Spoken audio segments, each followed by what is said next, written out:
Audit du Trader, épisode 5, saison 3. Bienvenue à vous. Si c'est pour la toute première fois que vous découvrez un épisode Audit du Trade, Audit du Trade, c'est un concept que j'ai lancé, ça fait plus de 7 mois maintenant, dans lequel chaque dimanche soir, je mets mes graphiques à zéro et j'analyse devant vous un actif du début jusqu'à la fin, afin de pouvoir vous montrer mon positionalisme pour que ça vous aider à confirmer ou bien infirmer vos analyses à vous. Et depuis le début de la saison 2, nous allons bien plus loin que le simple fait d'analyser. Nous observons le graphique, nous ajustons au cours de la semaine afin de pouvoir potentiellement trouver des points d'entrée. Pour ceux qui me découvrent pour la toute première fois, moi, c'est Franck Adexan, trader indépendant sur les marchés financiers avec bientôt plus de 8 années d'expérience, mentor formateur coach en trading avec bientôt plus de 6 années d'expérience. Et depuis 2021, je bâtis une communauté de traders véritablement rentable qui chemine ensemble vers la liberté et la richesse dans le domaine de leur vie et qui, par ricochet, contribue au développement du continent africain. Et cette communauté-là, on l'a renommée Freedom and Wealth Trading Group. Vous souhaitez démarrer le trading depuis un petit moment, c'est-à-dire que vous êtes un aspirant trader ou bien vous tradez déjà depuis un petit moment, mais vous n'avez pas encore de résultats concluants. C'est-à-dire que vous êtes un trader débutant. Et si je vous disais que c'était possible de pouvoir échanger pendant au plus 20 minutes avec quelqu'un qui a 8 années d'expérience et qui pourra vous guider afin que vous puissiez savoir exactement là où vous êtes, là où vous voulez aller, ce qui vous empêche d'aller là où vous voulez aller et comment vous pouvez faire pour pouvoir y aller de manière plus efficace, sans perdre du temps, de l'argent, de l'énergie inutilement. C'est ce que je vous offre à travers les créneaux d'appel que j'ai mis en place depuis un petit moment. Vous êtes intéressé par le trading, vous me voudrez déjà. Il suffit juste de m'écrire sur WhatsApp au plus 229 01 66 08 13 09 ou bien au plus 229 41 92 04 69. Écrivez-moi sur WhatsApp sur l'un de ces deux numéros-là. Et je me ferai un réel plaisir de pouvoir échanger avec vous, vous appeler, afin que nous puissions discuter, échanger convenablement, pour que je puisse savoir là où vous êtes, là où vous voulez aller, et les solutions qu'il faut que vous puissiez appliquer pour pouvoir atteindre votre objectif dans les plus brefs délais. Le dimanche passé, nous avons analysé ensemble V51 et nous avons trouvé deux setups. Je vous partage ce qu'on avait vu la fois passée. Donc, on avait anticipé que le marché était en tendance haussière et que soit l'impulsion allait continuer pour nous donner un potentiel de retracement ici pour monter, ou bien que, au fait, ici, on était dans une petite consolidation là pour pouvoir faire le retracement avant de démarrer l'impulsion. Et nous allons voir maintenant au cours de la semaine ce que j'ai vu, ce que j'ai pu observer, est-ce que j'ai pu prendre de position ou pas. Unique observation du dimanche 10 mai 2026 à 13h51, quelques minutes avant le nouvel épisode de Revue du Trade.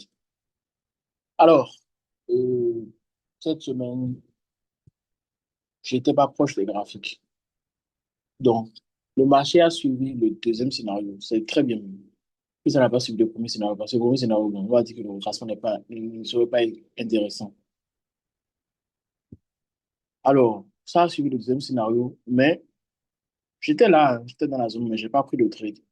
Et j'ai pas trop confiance à ce mouvement-là. Il se peut que ce soit un retracement pour chuter encore plus. Mais si ce n'est pas le cas, ce n'est pas très grave. Je vais ajuster pour avoir un nouveau scénario ici pour prendre le trade finalement. Voilà. Pour avoir plus de précautions, j'ai préféré patienter, laisser ce truc-là passer. Certes, c'est un bon trade, le ratio serait super, mais j'aimerais avoir plus de précautions de cette manière-ci. C'est-à-dire que le marché aille là-bas, revienne ici, me donner un point d'entrée là pour que je puisse acheter. C'est mieux pour moi.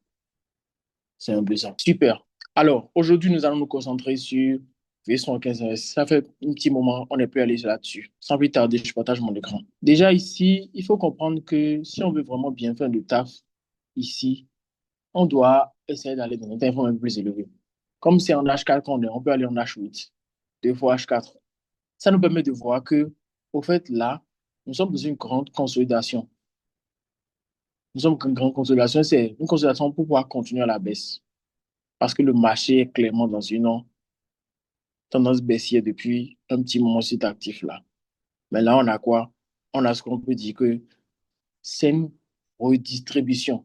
C'est pas encore bien acté. On va même aller en daily pour pouvoir voir clairement ça. Mhm. Ça nous permettra de ne pas identifier un truc du marché qui va nous faire faux bon après, au fait. C'est pour ça que je jette un coup d'œil sur un grand time frame. Oui, donc là, impulsion, retracement, impulsion, tout ça, c'est un retracement. C'est un retracement en forme de consolidation, une redistribution. Donc, ce que ça nous permet de savoir, c'est que si on vient en H4 ici, tout ce qui se passe ici, là, ça, c'est pour pouvoir aller toucher la résistance de la consolidation. Et là, ils ont fait quoi? Ils ont fait une consolidation là aussi, dans laquelle ils sont sortis. Donc là, consolidation type distribution. Ils ont cassé la consolidation. Ça aura dit que oh, ils ont enclenché la tendance baissière déjà.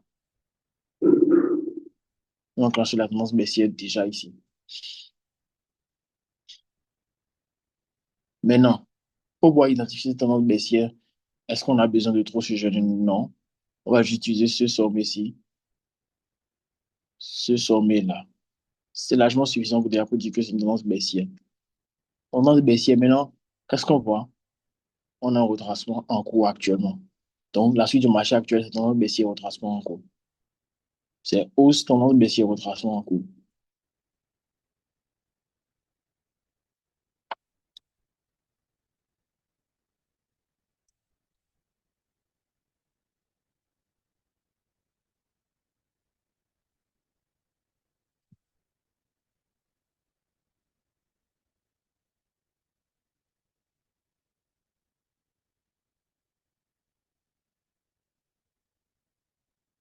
Bien. La zone de validation de cette tendance-là, bon, on peut mettre ça ici, mais la vraie zone de validation, c'est en haut là-bas. Mais déjà, ici, si on casse et on reteste sur ça pour monter en haut là, je sais que c'est plus d'actualité.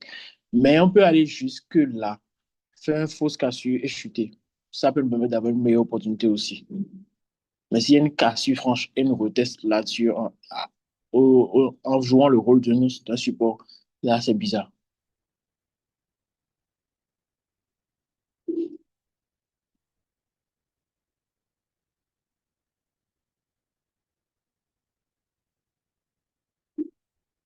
Bien. Donc, hausse, tendance baissière, retracement en cours. Alors, les niveaux maintenant. Les niveaux clés. Alors, là, moi, je ne vais pas laisser cette zone-là. Parce que je vois le prix revenir ici pour vraiment donner un très bon point d'entrée pour vendre.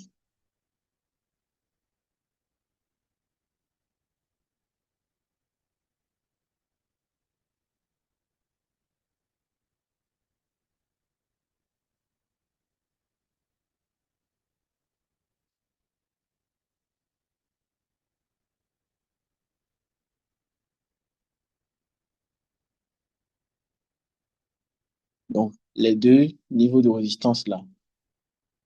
Bon, on peut dire qu'il y a ce niveau de résistance intermédiaire aussi, hein, ici. Maintenant, pour les supports, il y a ici, qui a déjà joué son rôle une fois déjà,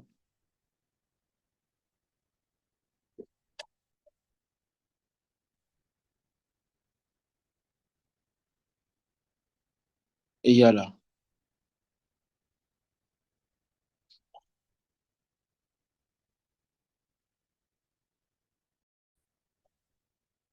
OK. Donc, les niveaux support-résistance, c'est OK. On passe maintenant au trendline maintenant. Voici, on peut avoir des trendlines dans ces consolidations-là. Bon, il y a celle-ci qu'on ne peut pas ignorer. Et ce serait vraiment intéressant de voir le prix revenir sur un niveau qui va coïncider avec cette trendline qui a été cassée et qui sera retesté si le prix revient là-dessus, pour donner encore un point encore intéressant. Voilà. En termes de trendline, c'est OK. Maintenant, par rapport à ma considération que j'ai tracée dans le grand time frame, je vais mettre ça en couleur rouge. En couleur rouge. Et je reviens maintenant en H4. Donc, j'ai tout ce qu'il me faut maintenant pour pouvoir tracer des niveaux. Structure du marché, OK. Niveau, OK. Donc, tracer des scénarios maintenant. Alors, c'est pas si compliqué que ça, hein. On sait déjà que le retracement, là, on doit attendre que ça finisse. Pour moi, vraiment, le meilleur scénario possible, c'est que ça aille jusqu'en haut là-bas pour nous donner un setup pour vendre. Néanmoins, ça peut ne pas aller jusque là-bas. Mais il y a d'autres niveaux il y a d'autres niveaux qui sont quand même intéressants, hein. Mais quand même, le super bon niveau, c'est en haut là-bas. Maintenant, je vais mettre le Fibonacci là-dessus, puisque le retracement a commencé déjà. Oui, c'est le 118,6 qui est le niveau au fait, auquel j'ai le plus confiance. Donc, concrètement, si ça vient sur le 50, c'est pas mal. Si ça vient sur le 61, oui, c'est pas mal. Le 118,6 là, c'est le meilleur niveau qui soit pour moi, pour pouvoir vraiment vendre et être à l'aise.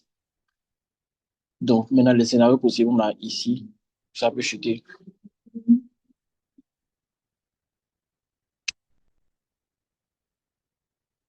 Voilà. Ou bien on a ici.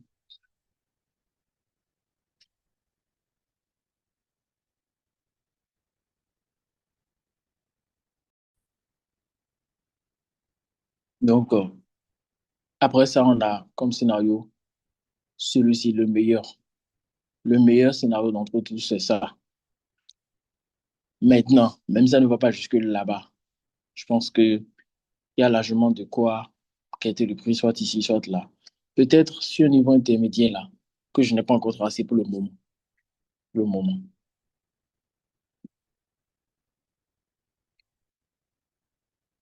Et là, c'est pour aller plus bas encore.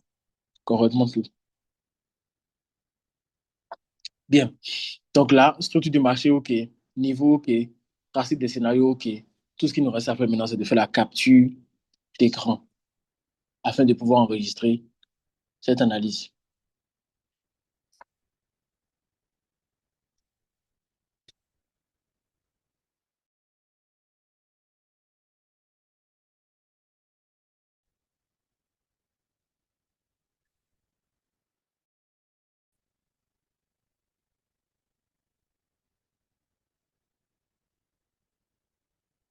Super. Donc, nous sommes à la fin de cette analyse de Roy Trade. Si vous avez vraiment apprécié cet épisode, je vous invite à liker cette vidéo, à commenter, à laisser un mot et à partager à d'autres personnes qui aimeraient bien découvrir comment on analyse convenablement de manière efficace les marchés afin de pouvoir tirer des opportunités pour pouvoir gagner de l'argent. Ceci étant dit, je vous invite à vous abonner si vous êtes nouveau sur cette chaîne, que ce soit sur YouTube, même sur TikTok. Et on se dit à la prochaine pour un nouvel épisode de Roy Trade.